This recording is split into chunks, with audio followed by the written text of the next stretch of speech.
मैं विकास और आप देख रहे हैं भी न्यूज़ बिहार। भारतीय मूल निवासी श्रवण सांस्कृतिक संघ के तत्वाधान में बौद्धिक रीति के अनुकूल शोक सभा एवं श्रद्धांजलि कार्यक्रम का आयोजन।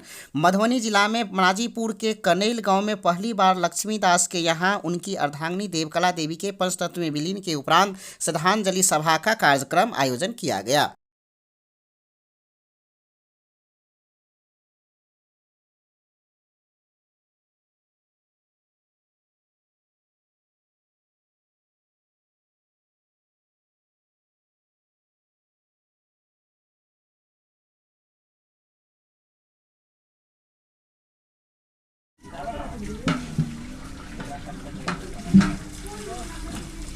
समाप्त। दिवंगत देवकला देवी अमर रहे।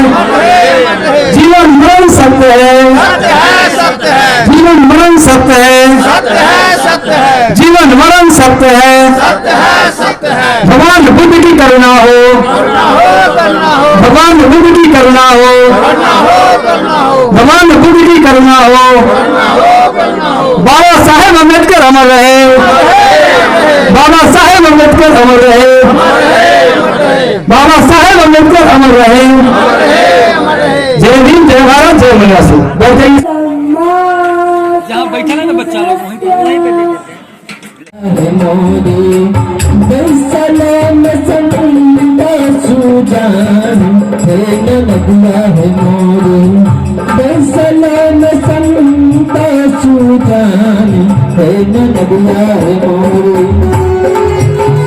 परिवर्तन के लिए, सांस्कृतिक जागृति के लिए और बुद्ध एवं उनके धर्म जो लिखे हैं वो 5 साल में लिखे हैं। जिस रोज बाबा साहब के मृत्यु हुआ उस दिन उनको जो है सो मुख्य भूमिका लिखे हैं। इसलिए हर घर में बाबा साहब की धर्म जो है ग्रंथ वो रहना चाहिए, पारिवारिक ग्रंथ है। जिस तरह से उच्च वर्ग जो है सो रामचरितमानस का विस्तार करते हैं, पढ़ते हैं, उसी तरह से पढ़ना चाहिए। जिस शेड्यूल कास्ट के घर में, खास करके पढ़े लिखे के घर में अगर संविधान नहीं है और बाबा साहब के बुद्ध एवं उनके धर्म ग्रंथ नहीं है, मैं मानते हैं कि वो बाबा साहब की गद्दारी करते हैं और वे जो है बाबा साहब के विचार कम से कम 1% दे करके, जैसे काशीराम जी बोले थे, प्रचार प्रसार होना चाहिए। समाज में 2 ही बातें, वैदिक संस्कृति या बौद्धिक संस्कृति। हम लोग बौद्धिक संस्कृति को चलना चाहिए। जो विवेकशील है वो वैदिक संस्कृति को न मान करके बौद्धिक संस्कृति को मानता है, और जो आस्था, जो विश्वासवादी है वो जो है सो वैदिक संस्कृति को मानते हैं। ऐसे कहता है शिक्षित है। मान लीजिए बाबा साहब तो शिक्षित है, संगठित लोग, लेकिन शिक्षित का मतलब हम क्या समझे? जो आदमी उत्तरी पहनते हैं क्या समझते हैं, कैसे शिक्षित हुए? जो आदमी पिंडदान करते हैं उसको हम कैसे शिक्षित माने? बाबा साहब को अनुकूल जो है वो शिक्षित नहीं है। जो आदमी पिंडदान करते हैं उसमें कुछ विचार रखे तो मर गया, सीधे कहे वो सोच कैसे हो गया? इसलिए मैं अपना विचार जो है विराम दे रहा हूँ। गीता के तहत हमारा सब कुछ कर्मकांड हुआ करता था, इसे पर हम लोगों ने मिटा दिया। साथियों, इस व्यवस्था को स्थापित करने के लिए लगातार हमारे ये महापुरुष महामाना गौतम बुद्ध से लेकर सम्राट अशोक चंद्रगुप्त, छत्रपति शिवाजी महाराज, छत्रपति शाहू महाराज, बाबा साहब भीमराव अम्बेडकर सहित जगदेव बाबू जैसे हजारों महापुरुष जो लगातार इस व्यवस्था के खिलाफ संघर्ष करते रहे। लेकिन हमारे समाज के लोग इन महापुरुषों का साथ नहीं दिया। अगर हमारे समाज के लोग इन महापुरुषों को साथ दिया होता तो आज हमें 150 किलोमीटर से यहाँ आने की आवश्यकता नहीं होती। मेरा समाज पहले से बदला हुआ रहता और इस तरह की व्यवस्था होती। लेकिन इन महापुरुषों को हमारा करे खंडोती वो रैदास करे दंडोती। हमारे रैदास जी ने कहा हम लोगों को, जो चारों वेद का खंडन करके आएगा, जो चारों वेद को लात मार के आएगा, वही रैदास को दंडवत कर सकता है, वही रैदास को प्रणाम कर सकता है, वही नमन बंदन अभिनंदन कर सकता है। और हम लोग ऐसे नालायक लोग जो चारों वेद का तो उधर गुणगान करते हैं और उसके बाद आके रैदास अम्बेडकर को उधर नमन करते हैं, यानी कि उनको अपमान करने का, गाली देने का काम करते हैं। जो चारों वेद का खंडन करेगा वही वास्तव में रैदास का उत्तराधिकारी है। रैदास को दंडवत अभिनंदन वंदन करने का अधिकारी है। और दूसरी बात, रैदास जी ने अपने समाज को देखते हुए कहा था, सुख बसन के दो ही ठाव, एक स्वराज दूसरा मरगट गट। रैदास जी ने कहा, सुख बसन के दो ही ठाव, एक स्वराज दूसरा मरगट जाऊं। यानी कि ये भारत के मूल निवासियों 85, तुमको सुख से बसने का मात्र दो ही ठिकाना है। ये तो पहला स्वराज यानी अपना राज। अगर अपना राज कायम कर लोगे तो तुम्हें स्वर्ग जाने की जरूरत नहीं। अगर तुम अपना राज कायम नहीं कर पाते हो तो अपने घर को शमशान घाट बना लेना, क्योंकि तुम जीते जी एक रात से ज्यादा कुछ नहीं रहोगे। जिधर भी जाओगे उधर तिरस्कार से भरा जिंदगी को पाओगे। इसलिए तुम अपने घर को शमशान घाट बना लेना। अगर तुम अपना राज्य चाहते हो तो सुख से बसने का, अगर अपना राज चाहते हो तो अपना राज कायम करो। और हम लोग ऐसे नालायक लोग, हम लोग अपने पूर्वज की बात को नहीं माने और दुश्मनों की बात के झांसे में आते हुए, दुश्मन की बात को मानते हुए अपने पूर्वजों को गाली देने का, उनको अपमान करने का काम किया। इससे बचना होगा। अगर आप रैदास का नाम लेते हो, कबीर का नाम लेते हो, अम्बेडकर का नाम लेते हो, तो ब्राह्मणवाद का किसी भी तरह से कोई भी कार्यक्रम ब्राह्मणों के द्वारा आप लोगों को संपादित नहीं कराना चाहिए। लक्ष्मीदास जी ने ऐसा काम किए हैं जो उनका वर्णन नहीं कर सकते। जब से देश आजाद हुआ है, नाजीपुर पंचायत में न तो बाबा साहब का जयंती मनाया गया है आज तक, और न तो आज तक बाबा साहब अम्बेडकर जी का पूर्ण निर्वाण दिवस भी मनाया गया है। इस बात को लेकर हम बहुत दुखी हैं, लेकिन हमको नहीं कहना चाहिए। हम इस पंचायत के, हमारे पत्नी मुखिया का प्रत्याशी रही है, चलिए, लेकिन हमारे पत्नी या हम लोगों को यहाँ जो मुखिया लड़ने का अधिकार जो दिया है वो बाबा साहब डॉक्टर अम्बेडकर जी ने दिया। इसीलिए हम पहले बार यही पंचायत के अंदर में एक नाजीपुर के बगल में श्रीचंद्रपुर गांव है, मैं 14 अप्रैल 2022 को इस पंचायत में पहला जो है कबीर अम्बेडकर फाउंडेशन ट्रस्ट के बैनर के नीचे हमने जन्मदिन मनाया है। और ये 6 दिसंबर जो गया है उसमें हम 6 दिसंबर को बाबा साहब अम्बेडकर का महापरिनिर्वाण दिवस भी मनाए हैं। आप लोग सोशल मीडिया से अगर जुड़े होंगे तो जरूर देखे होंगे, और दैनिक जागरण और जो प्रिंट मीडिया है उसमें भी छप के आया था। तो हम आज तक कभी नहीं एक वार्ड से भी लड़े थे।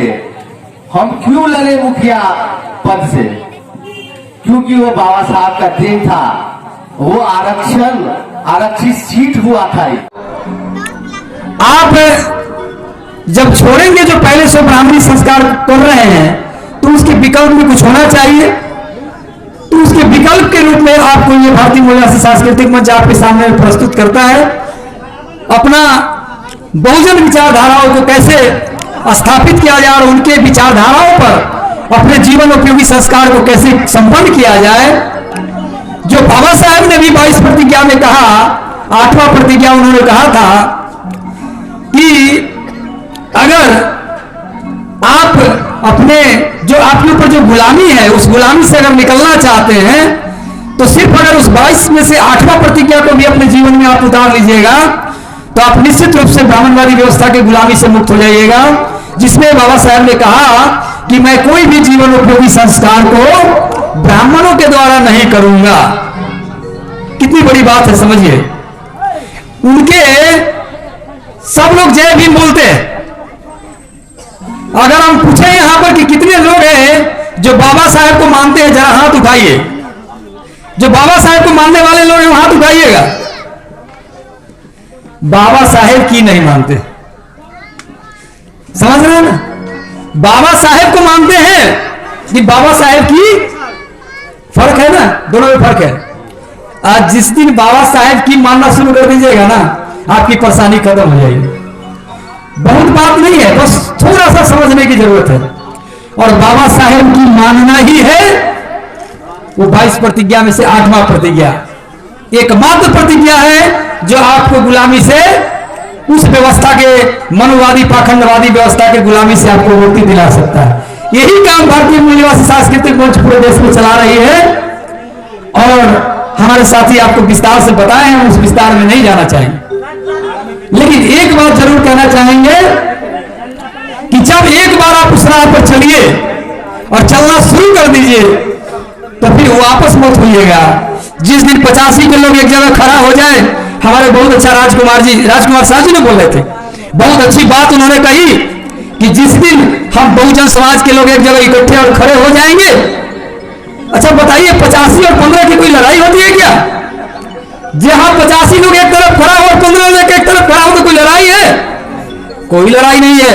हम दूसरे को गाली देने और दूसरे के बारे में कुछ बोलने से बेहतर समझते हैं कि हम अपने लोगों को कैसे समझा करके एक जगह खड़ा करें, एक जगह इकट्ठा करें। हमारी किसी से कोई लड़ाई नहीं है, कोई लड़ाई ही नहीं है। जरूरत सिर्फ है कि हम जो टुकड़े टुकड़े में टूटे हुए हैं, एक जगह जिस दिन खड़े हो गए, सब लड़ाई खत्म। और इस देश के हुक्मरान, जो बाबा साहब ने कहा था कि जाओ अपने घरों के दीवार पर लिख दो कि तुम इस देश के शासक हो, आप उसी दिन शासक बन जाएंगे जिस दिन ये जातियों का टुकड़ा एक जगह खड़ा हो जाएगा। यही संदेश देने के लिए हम लोग आए हैं और इसी रास्ते पर आप लोग चलिए। बहुत अच्छा लगा आप लोगों ने हमें बुलाया, इतना सारा प्यार और स्नेह दिया, सम्मान दिया। जो पूरे जीवन भर शोषण करता है, लेकिन मरने के बाद भी वो आकर के आपका गैर शोषण करता है मृत्यु के नाम पर। लेकिन चाहे हमारा भाई हो, हमारा बतिया हो, हमारा गांव समाज के लोग हो, और उसके लिए रूस जाता है जो हमारे देश का नहीं है। हम अपने परिवार को, अपने भाई को पैर पकड़ के बुला रहे हैं कि आप आइए मेरे दरवाजे, माता जी की तस्वीर पर फूल अर्पित कर दीजिए, तो वो आने को तैयार नहीं है। वो क्या बोलता है? वो बोलता है उसको नहीं बुलाओगे तो हम तुम्हारे दरवाजे नहीं आएंगे, यानी ब्राह्मण को नहीं बुलाओगे। वो उसके लिए रूस जाता है जो ना मेरे देश का है, ना मेरे जात का है, ना मेरे समाज का है, ना कभी मेरे हित की बात किया, ना कभी सोचा, और उसके लिए हमारा भाई रूस जाता है। ये कैसी भी जमना है, या बनाई हुई उसकी व्यवस्था का जन्म सत्य है और मृत्यु सत्य है। बीच का जो खेला है वो आडंबर है। तो जन्म मृत्यु सत्य है और मृतक का नाम लेते हुए और सम्मान पूर्वक आप दाह संस्कार के लिए वहां जाते हैं। वहां चिता पर सुला दीजिए, चिता पर सुला के वहां भी आरती कीजिए, सैल्यूट कीजिए। और हम अपनी परंपरा में जहां तक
यहाँ मधुबनी जिला के कनैल में हूँ, जो यहाँ पर भारतीय मूल निवासी श्रवण संस्कृति संघ के तत्वाधान में बौद्धिक रीति रिवाज के अनुकूल शोक सभा श्रद्धांजलि का आयोजन किया जा रहा है। जो लक्ष्मी राम की पत्नी कला देवी जो अब इस दुनिया में नहीं रहे हैं और उन्हीं के श्रद्धांजलि बौद्धिक रीति रिवाज के अनुसार हो रहा है। मैं यहाँ कुछ लोगों से बात करते हूँ। सब बता, अपना नाम बताइएगा। मेरा नाम इंदू देवी है। अच्छा, ये जो कार्यक्रम हो रहा है शोक सभा श्रद्धांजलि, इसके बारे में तो बहुत अच्छा लगता है ये कार्यक्रम। देखते हैं कि महिलाएं अधिकतर शिव चर्चा करती है घर घर में, इसके बारे में वो शिव चर्चा घर में करती है। वो महिला अपनी मन को बदमाशी तो कर रहे हैं, लेकिन हम तो कबीर स्वामी में जुड़े हुए हैं। बाबा रविदास हमारे पूर्वज का आदमी है, इसलिए बाबा रविदास को हम मानते हैं और दूसरी कबीर स्वामी है, कबीर स्वामी को मानते हैं। मैं कोई देवता नहीं पूछती है, कोई पर्व नहीं करती है, सब अपने प्रभु जी कबीर स्वामी को मानती है। मेरा नाम किरण देवी है। चैनल को सब्सक्राइब करें, लाइक करें, शेयर करें और बेल की घंटी को दबाना न भूलें। धन्यवाद।